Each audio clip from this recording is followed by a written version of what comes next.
mi pastor, del pastor Babi Jiménez. Me acompaña mi esposa, mis 2 hijos. Amén. Y gracias a Dios por la oportunidad y la honra que me dan de poder estar aquí. Primera de Samuel capítulo 14, versículo 1. Primera de Samuel 14, 1. Versículo 1 dice: aconteció un día que Jonatán, hijo de Saúl, dijo a su criado que le traía las armas: ven y pasemos a la guarnición de los filisteos que está de aquel lado. Y no lo hizo saber a su padre.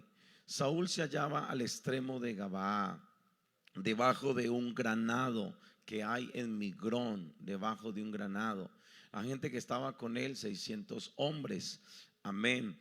Ahora el versículo 4 dice: y entre los desfiladeros por donde Jonatán procuraba pasar a la guarnición, había un peñasco agudo de un lado. Verso 4 estoy leyendo. Y del otro lado, uno de un lado y otro del otro lado. El uno se llamaba Voces, diga Voces. Y el otro Sene, Voces y Sene. Uno de los peñascos estaba situado al norte, hacia Micmax, y el otro hacia el sur, hacia Gabaa. Dijo pues Jonatán a su paje: pasemos a la guarnición de estos incircuncisos. Su paje de armas, verso 7, le respondió: haz todo lo que tienes en tu corazón, aquí estoy contigo a tu voluntad. Y hubo una señal entre Jonatán le dijo a su paje: si ellos nos dicen que subamos, es porque Dios nos va a entregar, amén, a estos incircuncisos. Versículo 11, se mostraron. Versículo 12, ellos le respondieron: sube. Entonces verso 12 dice: Jonatán dijo a su paje de armas: sube tras mí, porque Jehová los ha entregado en manos de Israel. Versículo 13, y subió Jonatán trepando con sus manos y sus pies. Subió trepando, y tras él su paje de armas. Y los que caían delante de Jonatán y su paje de armas que iba tras él, él los mataba. Y fue esta primera matanza que hicieron Jonatán y su paje de armas, como 20, diga 20 hombres en el espacio de una media yugada de tierra. Resistencia trae recompensa. Resistencia trae recompensa. Que Dios bendiga la palabra leída. Pueden sentarse, por favor.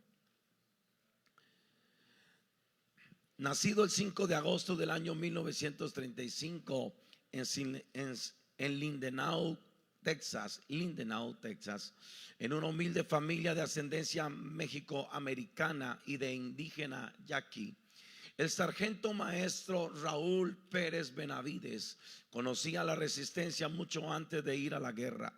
Huérfano de padre y madre por causa de la tuberculosis, y a temprana edad sus padres fallecen, este niño es criado por su tío.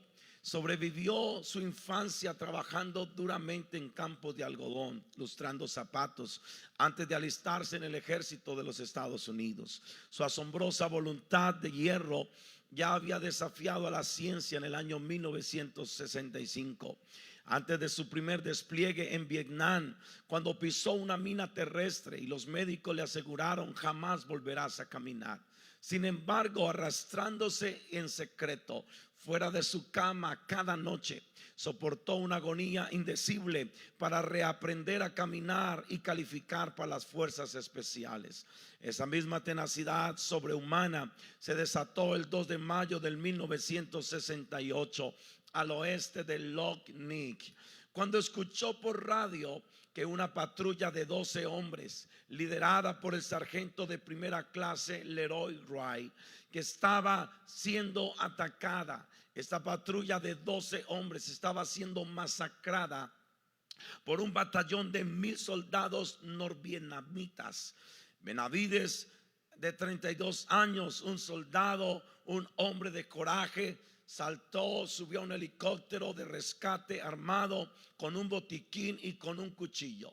Y la historia cuenta que el helicóptero llegó a 10 metros de altura sobre el denso fuego cruzado. Saltó al vacío hacia la jungla corrió 75 metros a campo abierto, recibió un disparo en la pierna derecha, metralla en el rostro y logró irrumpir en el perímetro y tomó el mando. Inyectó morfina a sus compañeros soldados heridos, dirigió bombardeos aéreos tácticos a escasos metros de la posición para evitar la aniquilación de la patrulla. Y durante 6 asfixiantes horas de combate ininterrumpido, Roy Benavides se negó a ceder ante la muerte. Se arrastró bajo el fuego y tomaba a cada soldado herido y lo llevó hacia el helicóptero de extracción, que al final terminó siendo derribado, obligándolo a sacar a sus compañeros de en medio de los escombros del helicóptero en llamas y establecer un nuevo perímetro de defensa. En su implacable empeño por no dejar a nadie atrás, recuperó los documentos clasificados del cuerpo del abatido sargento Gray.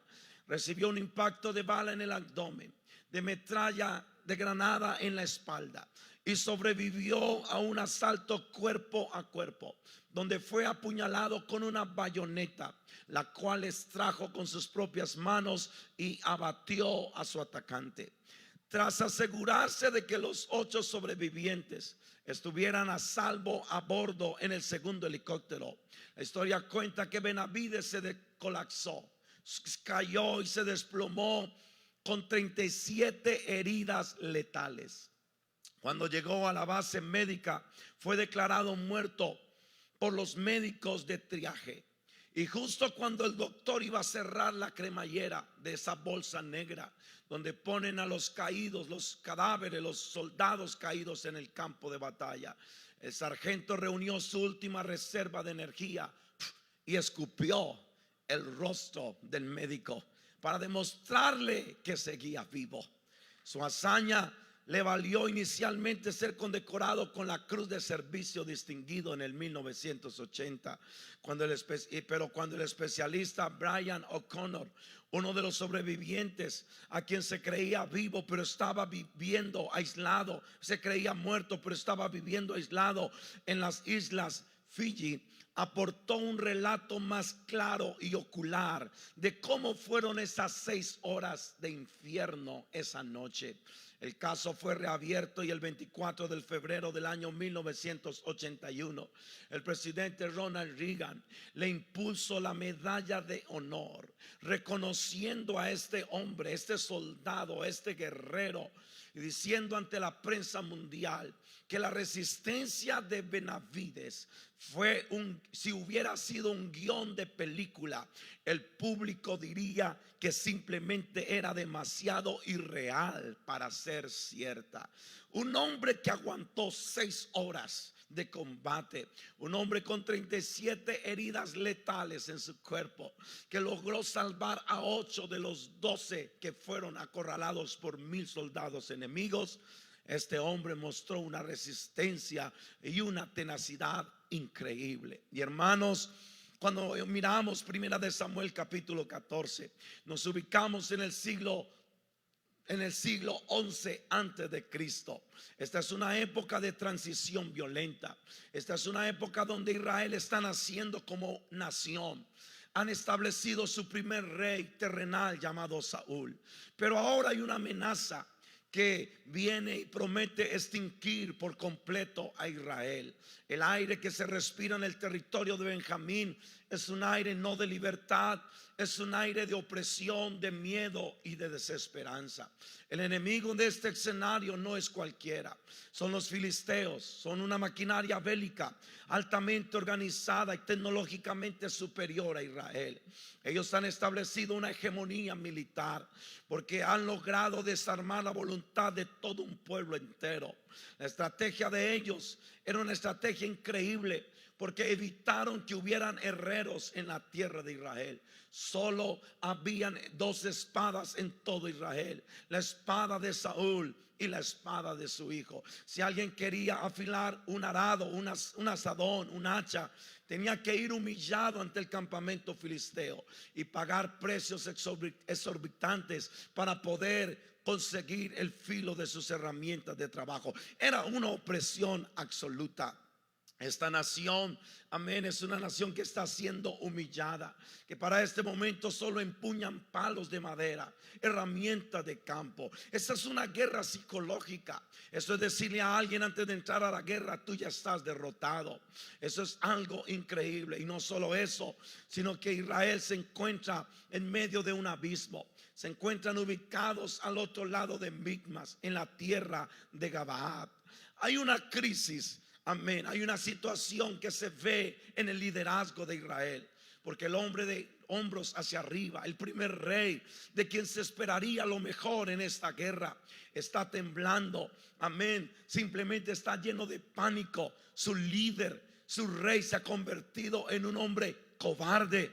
No hay alguien que salga. Están despavoridos, están escondiéndose, están humillados, y solo acompañan a Saúl 600 hombres temblorosos, desmoralizados, acorralados, esperando pasivamente que los filisteos vengan y los destruyan y los borren de la faz de la tierra. No hay planes de batalla en este capítulo. Saúl no está diciendo: bueno, ¿qué vamos a hacer? No hay gritos de guerra, no hay estrategia de victoria. Hay un silencio, y un silencio que anticipa la derrota. Este es un cuadro de inacción absoluta, de parálisis, de miedo. Amén. Nadie quiere mover un solo dedo. Y es que cuando los recursos son inexistentes, y cuando el terreno es hostil, y cuando el enemigo parece que va a ser invencible, y el miedo ha secuestrado el corazón de todo Israel, allí es donde se puede marcar la diferencia y preparar el escenario para un milagro. Porque fue en medio de esta atmósfera oscura y de esta espera agónica que se levantó un hombre, un príncipe. No fue el rey, pero fue el hijo del rey. Fue un hombre que dijo: tenemos que salir de este estancamiento. Yo no me puedo quedar aquí sin hacer nada, con los brazos cruzados, mirando que nos van a venir y nos van a matar y nos van a destruir. Bueno, si no hay muchas espadas, yo por lo menos tengo mi espada. Y yo doy gracias a Dios, porque aquí hay líderes que todavía conservan la espada. Yo veo un liderazgo en la senda antigua, no con palos, y aunque Dios puede dar la victoria con un palo y con una quijada de burro, pero yo veo espadas sostenidos en estos guerreros, en estos líderes de células, hombres y mujeres que puede que muchas cosas han soltado, pero si algo no ha soltado la senda antigua, es la única infalible palabra de Dios, la que corta, la que penetra, la que derriba lo que sea. Habrá un líder pentecostal en este seminario, en este congreso, que dice: hey, yo tengo la espada, yo todavía tengo la espada. Y si tiene la espada, tiene con qué hacer algo.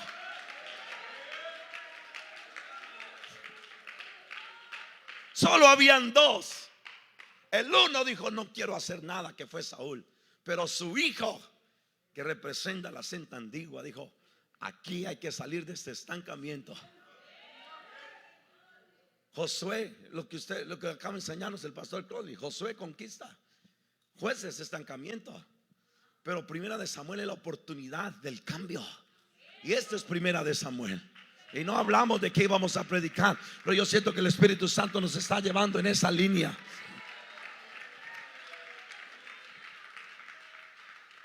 Porque el mayor enemigo para cuando usted está a punto de hacer un cambio en su vida, amén, el mayor enemigo es la zona de confort. Es la trampa seductora de la zona de confort. Porque cuando usted mira el texto, dice la Biblia que Saúl se hallaba al extremo de Gabaa, sentado debajo de un granado que hay en Migrón. Gabaa, su nombre significa colina, elevación. En otras palabras, había llegado a una posición de altura. Tenía título, tenía corona, tenía estatus, tenía unción, había sido ungido por el profeta, tenía posición, lo llamaban rey. Pero es que estar en la cima no significa estar en movimiento. Hay gente que Dios los ha llevado a la cima del liderazgo. Hay líderes que han sido ungidos por Dios. Hay líderes que han llegado a ese lugar donde Dios dice: los quiero usar para mi gloria. Pero una vez que alcanzan esa posición de influencia y que construyen un ministerio y que emprenden un negocio y que establecen una familia, la elevación los confunde, la elevación los estanca. Simplemente se sientan ahí diciendo: ya lo hice todo, ya lo alcancé todo, que otros hagan. Yo ya soy esto, yo ya soy aquello, yo ya abrí 10 grupos, yo ya bauticé 30, y se sientan debajo de un granado, simplemente ahí a ver pasar los tiempos, las edades y los años. Porque el granado en la cultura oriental es símbolo de fruto, era un símbolo de abundancia, era un símbolo de frescura. Qué imagen tan trágica, que mientras todo Israel está siendo azotado por los filisteos y 600 hombres están llenos de miedo, el máximo líder está sentado buscando sombra debajo de un granado, haciéndose, venteándose ahí, diciendo: no me importa, si nos matan está bien, y si no nos matan está bien. Porque Saúl representa ese tipo de líderes que simplemente están saboreando las victorias pasadas, se refugian en las sombras del granado, sin importar que el presente se les esté desmoronando frente a sus propias narices. Pero en el nombre de Jesús, líderes que están bajo el sonido de mi voz, usted tiene que salir de ese granado de complacencia. Usted tiene que levantarse y decir: hoy vamos a romper ese estancamiento. Hoy voy a abandonar esa zona de comodidad. Voy a dejar a un lado el estatus, la reputación. Vamos a liderar, porque el estancamiento es el suicidio silencioso del liderazgo. El estancamiento es el suicidio silencioso del liderazgo. Párate, levántate, muévete. Ya llegaste a una cierta altura, pero hay otra altura por conquistar. Ya tienes éxito, pero Dios te quiere dar otro nivel de éxito. Salga de la sombra, sálgase del granado, sálgase.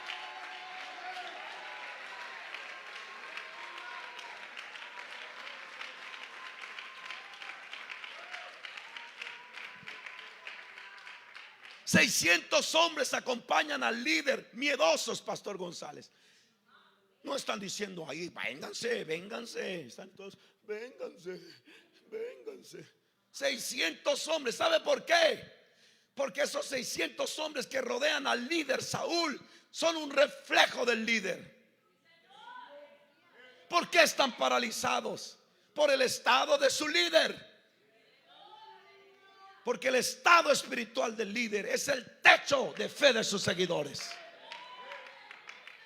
Un líder paralizado engendra seguidores paralizados. Un líder que no empuña la espada lidera un pueblo desarmado.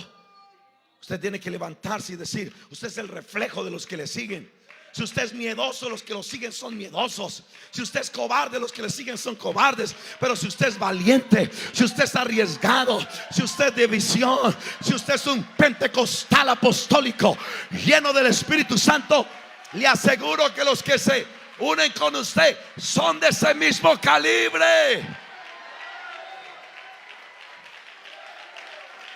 Dime con quién andas. No es bíblico ese texto. El que anda con la miel, algo se le pega. Tenían religión, tenían vestiduras, tenían al sacerdote, tenían estructura, pero no tenían fuego. Tenían protocolo, pero carecían de presencia. Es un escenario estático, como acabamos de escuchar. Pero cuando hay un escenario estático, alguien tiene que tomar una iniciativa. Y se levantó Jonatán.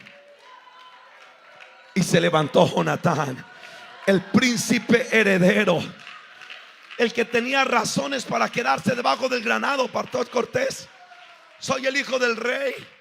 Aquí yo tengo escoltas, aquí me cuidan, aquí ellos tengo privilegios, tengo inmunidad diplomática.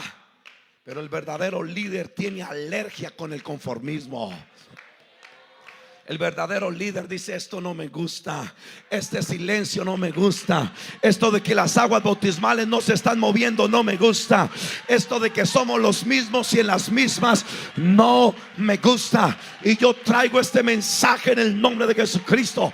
Usted no va a tener victoria si sigue sentado debajo del granado y si sigue en su zona cabaíta, en su zona de confort. Pero en el nombre de Jesús, levántese, abandone esos 600 miedosos, abandone ese ambiente que dice: no se puede. Claro que sí. Recuerde lo que está escrito, porque Dios no nos ha dado espíritu de cobardía, sino de poder, de amor y de dominio propio. Jonatán le dijo a su paje de armas: salgámonos de aquí, salgámonos de aquí, ven y vamos a esa guarnición de incircuncisos. Porque la palabra incircuncisos no era solo un insulto, era recordarles que ellos no estaban circuncidados, es decir, que no estaban bajo el pacto. Es como diciéndoles: hey, nosotros estamos bajo el pacto, pero ellos no están bajo el pacto. Tienen carros, tienen espadas, tienen lanzas, tienen caballos, pero con nosotros está el Dios del pacto. Si Dios por nosotros, si Dios por nosotros, salga de la comodidad.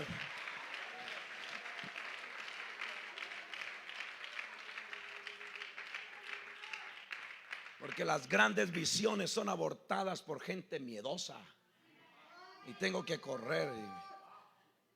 Lo que me impacta es que sale con su paje de armas. Diga: paje de armas. Ese paje de armas representa dos cosas.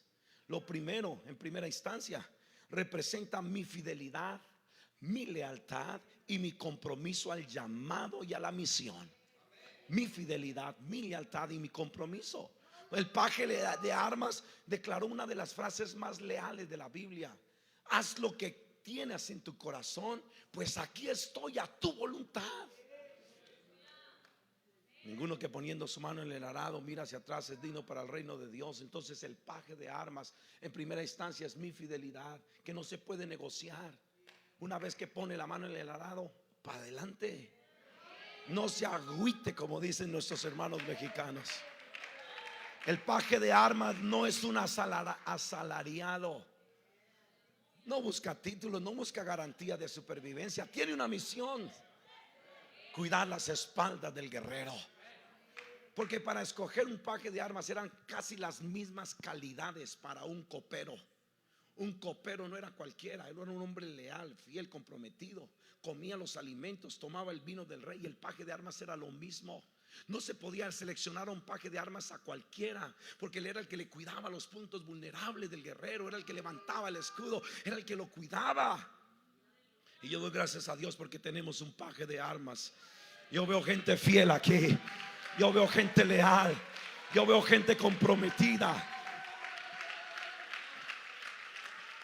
Porque si hay alguien que nos puede ayudar a dejar esa parálisis y a soportar y a levantar el escudo, es el paje de armas. Diga: paje de armas. Cuando usted se va a rendir, el paje de armas le grita por dentro: no te rindas, aquí estoy contigo. No se vendieron las pupusas hoy, pero el próximo domingo se van a vender. Hoy no vinieron todos a la célula, pero la próxima semana esto va a estar a reventar.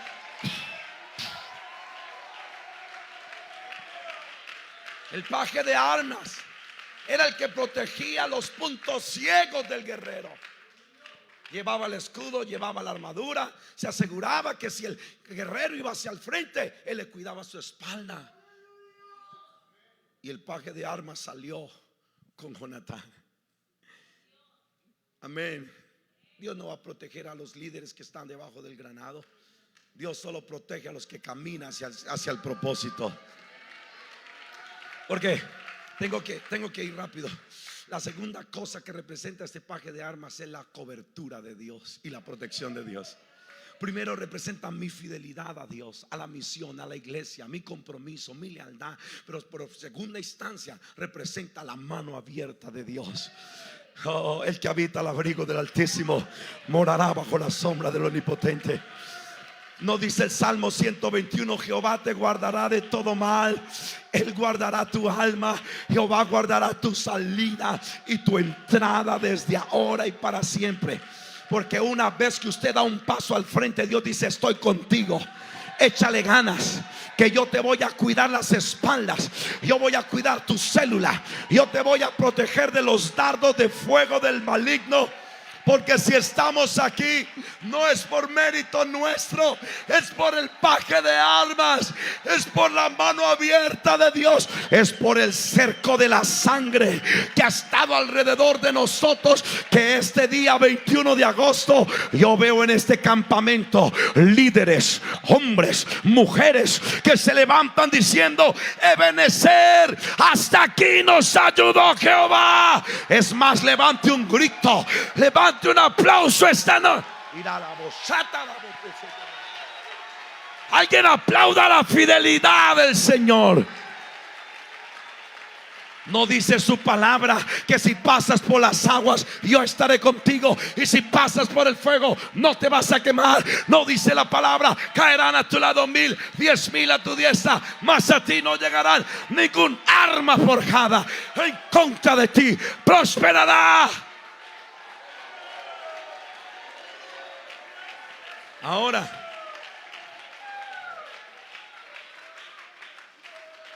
salir de Gabaa solo es el primer paso, solo es el preludio, solo es la primera gota, el primer paso. Que algunos salen de Gabaa y piensan que ya lo hicieron todo, ¿no? Una vez que Jonatán y su paje de armas salieron de la comodidad, se enfrentaron con un abismo. No existen atajos hacia el propósito divino. Si quieres que Dios te use, hay que cruzar el abismo. Porque la transición exige resistencia. La transición exige resistencia. Y son en terrenos escarpados donde se prueba el verdadero carácter de un líder. No cuando todo está bien. Cuando todo está bien, todo el mundo. Todo, cuando hay plata en el bolsillo, hasta la suegra lo quiere usted. Ay. Pero cuando hay un desfiladero, cuando hay un abismo, cuando no ves nada, cuando nadie te llama, cuando el médico te dice es cáncer, cuando el abogado dice te van a deportar, cuando estás frente al más grande desfiladero, es donde se saben quiénes son los verdaderos resistentes. ¿Quiénes son esos pentecostales líderes que dicen? ¿Por qué? Porque el verso 4 dice la Biblia que había un peñasco agudo de un lado y había uno del otro lado. Y la Biblia dice que el uno se llamaba Voces y el otro se llamaba Sene. Y para que el Espíritu Santo registre los detalles geográficos y registre los nombres de esos dos peñascos, no es por cualquier cosa. Hay una explicación, hay una naturaleza. Y es que el peñasco del sur, llamado Voces en el hebreo, significa brillante, deslumbrante, resbaladizo y lo que es fangoso. Eso representa la palabra, significa la palabra Voces en el hebreo original. Lo que brilla, lo que deslumbra, lo resbaladizo y lo fangoso. Y los geólogos explican, estudiando este peñasco, de que recibía el sol directo del sur. Y cuando el sol directo del sur pegaba sobre Voces, amén, mostraba como que todo está brillando, encandelizaba. No sé si entiende esa palabra. Amén, cegaba la visión. Y además de eso hacía que la piedra se volviera lisa e inestable. Porque Voces representa esos obstáculos en tu ministerio, que son amenazas que brillan, son distracciones seductoras. Amén, son oportunidades que deslumbran. Es el terreno resbaladizo del orgullo, del aplauso de los hombres, del conformismo. Voces es donde usted puede resbalar en lo moral, en lo ético y en lo ministerial, en su liderazgo, en su espíritu. Hay muchos líderes que no caen por un golpe del enemigo a través de la espada, sino resbalan en Voces. Resbalan en el peñasco de Voces, pierden el norte, pierden la voluntad de Dios y se precipitan al vacío. Asaf fue uno de esos que casi resbala. Él dijo en el Salmo 73: en cuanto a mí, casi se deslizaron mis pies y por poco resbalaron mis pasos. Entonces, voces es el del sur, es el del resbalo, es el del fango. Hay mucha tela que cortar ahí. El del norte se llama Cenes y su nombre en el hebreo significa zarza, maleza espinosa, el que tiene dientes. ¿Se imagina atravesar por en medio de estos dos lugares? Porque ahora a este le da el sol del norte. Entonces es un acantilado que contiene humedad. Y cuando hay humedad hay vegetación hostil, hay espinas. Cene no brilla, Cene duele. Permítame tocar un poquito la cuerda, porque todos aquí hemos pasado por Cene, por adversidad dolorosa, por traición. El liderazgo es tener las agallas de tocar las espinas sin darse por vencido. Aquí hay agotamiento emocional.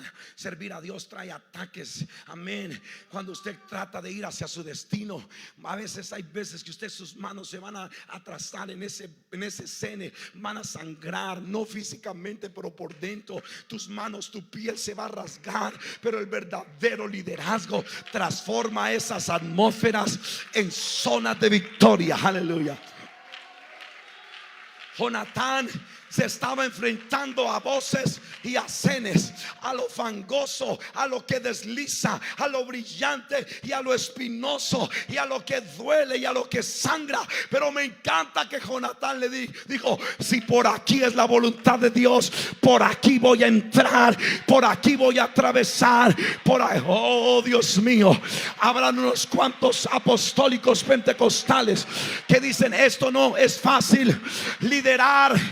No, si le dijeron que aquí no se pasa, Jesús mismo dijo: en el mundo tendréis aflicción, pero confiad, yo he vencido al mundo. Jesús pasó por las espinas. A él le colocaron una corona de espinas, lo escupieron, lo desnudaron, lo golpearon con la vara.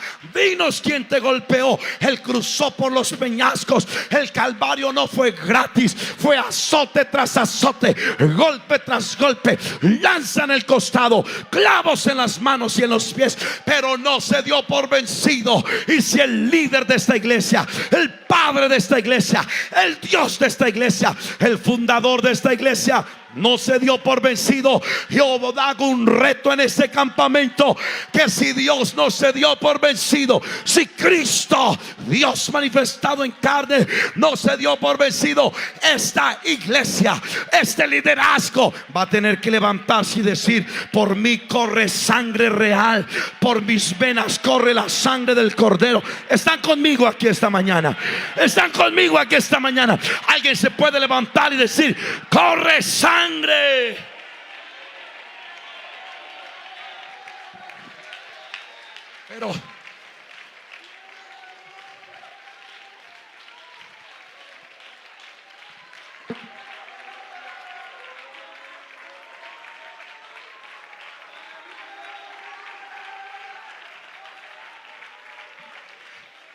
Pero lo increíble es el verso 13. ¿Cómo lo atravesó? Porque miren aquí, vamos conmigo. Salió de Gabaa y atravesó los dos peñascos. Ya sabemos qué es: voces y cenes, lo que resbala y lo que duele. Pero sabe que es en el abismo donde la realeza es humillada. Porque cuando usted está atravesando un abismo de liderazgo, cuando usted está pasando entre esos dos peñascos, no hay escaleras, no hay alfombras rojas, solo hay piedra dura y hay espinas. Y ahí donde usted se olvida de que tiene títulos, y es que más preparado que un yogur, y que esto, y que tiene millones en la cuenta. Sin nada en contra de los millones en la cuenta, téngalos, y es más, invítenos a Fuego de Chao a comer hoy, aleluya. Pero nada de eso. Pero cuando usted cruza por los abismos, a usted le toca en posición de humillación, en posición vulnerable.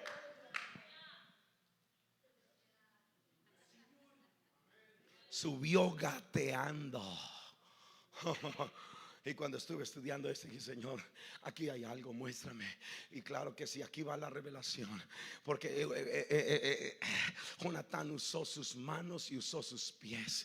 Esto es algo importante, porque los pies representan las decisiones. En una escalada, pregúntale a los escaladores, los pies son la base del sustento y es la fuerza que empuja el cuerpo hacia arriba. A mí no me gusta eso porque le temo miedo a las alturas, pero sí he tenido unas cuantas escaladas pentecostales espirituales, y los pies son los que te empujan, porque las decisiones son el fundamento de tu avance. Un líder que no toma buenas decisiones es como un escalador que no tiene dónde poner el pie. Por eso tienes que tener cuidado cada paso que das, cada decisión que tomas. Tus pies son inevitables para o caes o avanzas, o retrocedes o sigues adelante. Las decisiones definen tu trayectoria. Pies, decisiones, pero las manos son las acciones. Porque las manos son las que se aferran, las manos son las que jalan, las manos son las que soportan no solo el dolor de las espinas, sino el desgarro de la roca. Tus manos son la ejecución de la visión práctica, son tus hábitos de oración, de disciplina, de estudio, de ayuno, de oración. Es el día a día. Y si vamos a tener el éxito que queremos tener, vamos a tener que usar los pies y las manos y los pies, las decisiones y las acciones, las acciones y las decisiones.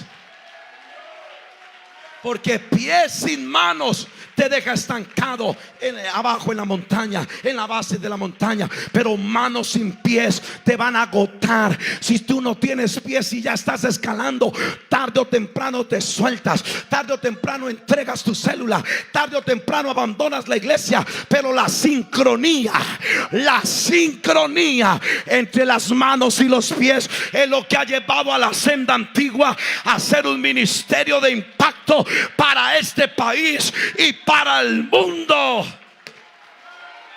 No todo ha estado bien, no todo ha sido color de rosas. Pregúntele al obispo, pregúntele al pastor. Cuando esté en gloria, pregúntele al pastor. Aleluya.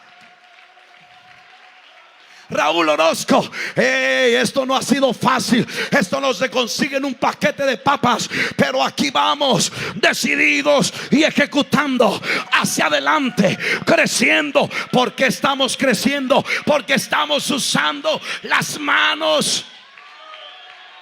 Y cuando alguien está usando las manos y los pies, no tiene tiempo para ver los errores de nadie, no tiene tiempo para criticar, no tiene tiempo para juzgar. Está ocupado en su escalada, es menos para mirar para abajo, porque le gana el vértigo espiritual y se suelta. Esto es como la senda del justo, de aumento en aumento, de aumento en aumento. A ver si hay escaladores aquí. Esta es una escalada vertical, esta es una escalada peligrosa, esta es una escalada que no es para cualquiera. El reino de los cielos se hace fuerte y los valientes lo arrebatan. Pero le tengo una buena noticia: tampoco subió solo, no salió solo y tampoco subió solo. Detrás iba su paje, detrás va la cobertura, detrás va la bendición, detrás va la fidelidad, detrás va la protección, detrás va la sangre de Cristo. Alguien declárelo este día: Él está conmigo. Las espinas me están doliendo, las espinas se están sangrando, pero voy a seguir resistiendo, voy a seguir avanzando, voy a seguir hacia adelante, hacia adelante, hacia adelante, hacia adelante, hacia adelante. El Espíritu Santo está aquí. Algo se ha desatado esta mañana. La gloria de Dios está aquí. El Espíritu Santo quiere mover a un líder, quiere mover a alguien y le dice: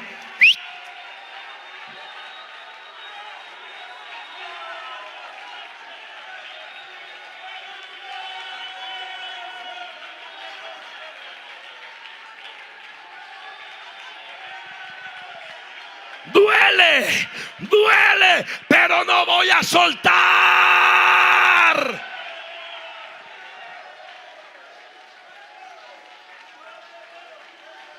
Me siento agotado. Me siento agotado. Irá la voz, satará la boca, sotorá la.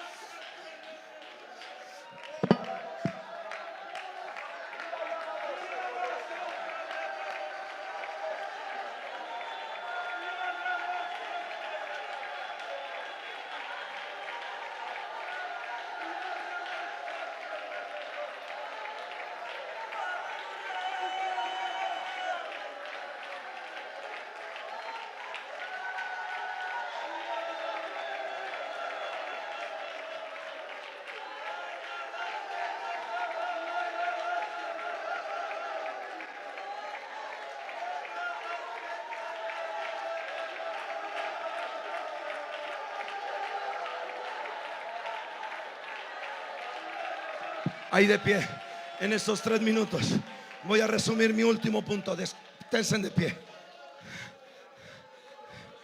Llegaron a la cima. Llegaron a la cima, Pastor Crossley. Wow. Si hubiera habido un dron en los tiempos de Jonathan, ese video se hubiera vuelto viral. 2 hombres.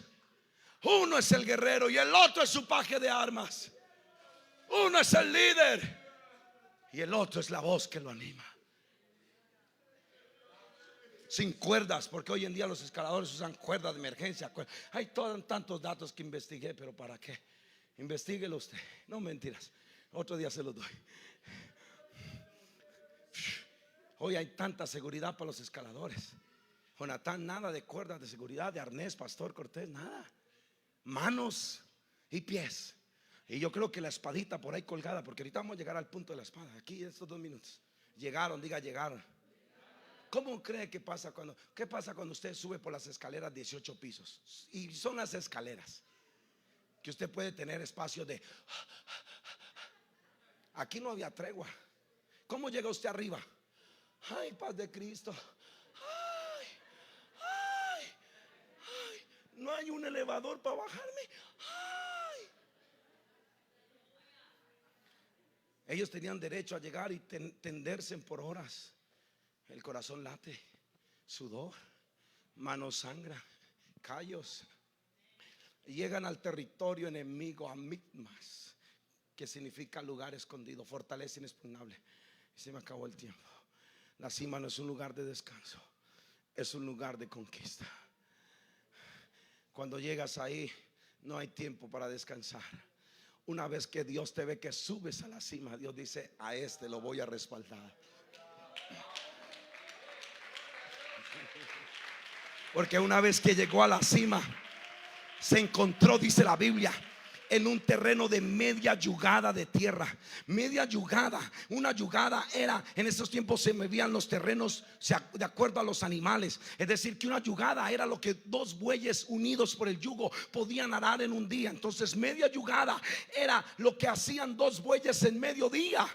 Era lo que hacían. Y la Biblia plasma que fue en media yugada donde se unió, se desató un combate que en medidas modernas es medio acre, 2000 metros cuadrados. Es un cuarto de tamaño de la cancha de fútbol profesional. Media yugada, un espacio ridículo donde no te puedes mover, donde el área es asfixiante, donde el margen de maniobrar es pequeño, donde no hay ruta de escape. Pero me encanta que aunque lo rodearon los 20 mejores soldados filisteos, a Jonatán y su paje de armas, los soldados élites, los más hábiles en la espada, él sacó la espada, que es tipo de la palabra de Dios, y dijo: bueno, si llegué hasta aquí, voy a hacer lo que tenga que hacer, pero no me voy a dar por vencido. El terreno es pequeño, es media yugada, pero aquí le voy a echar con ganas. O vivo o muero, pero aquí no hay pie atrás. Y me gusta que la Biblia dice que comenzó a mover, no lo dice entre líneas, pero comenzó a mover la espada entre líneas, lo puedo ver.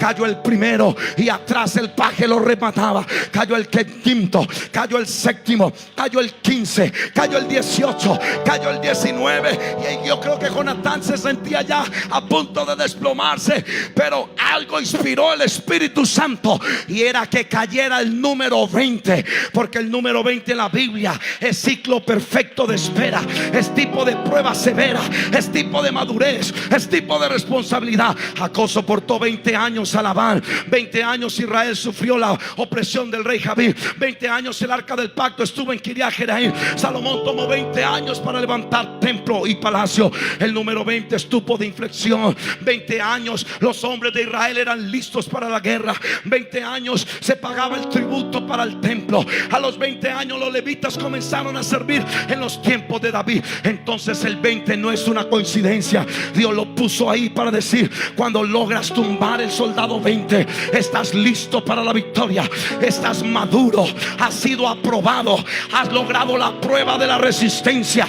Y una vez que cayó el soldado número 20 y cayó a tierra, dice que el pánico, el soplo de Dios, el terror de Dios, el temblor de Dios interrumpió la tierra y comenzaron a enterrarse las espadas uno con otro. Porque tú destruyes 20 y Dios destruye miles.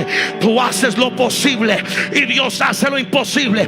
Tú haces lo natural y Él hará lo sobrenatural. Alguien aquí necesita soltar. No suelte la espada hasta que caiga el número 20. Pastor, duele. Pastor, ya no aguanto. Échale ganas. 15, 16, 17, 18, 19 y 20. Algo va a explotar en la senda antigua. Algo se va a desatar en este ministerio. Profetizo en el nombre de Jesucristo. Aquí hay matadores.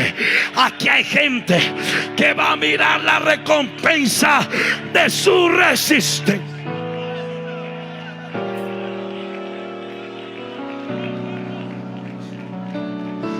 Levante sus manos. Levante sus manos. Levante sus manos y hablemos con Dios.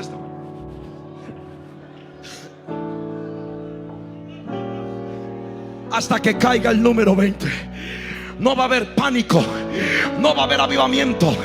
No va a haber el crecimiento que queremos, pastor. No va a haber ese avivamiento como en los días de Hechos, hasta que alguien derrote al número 20.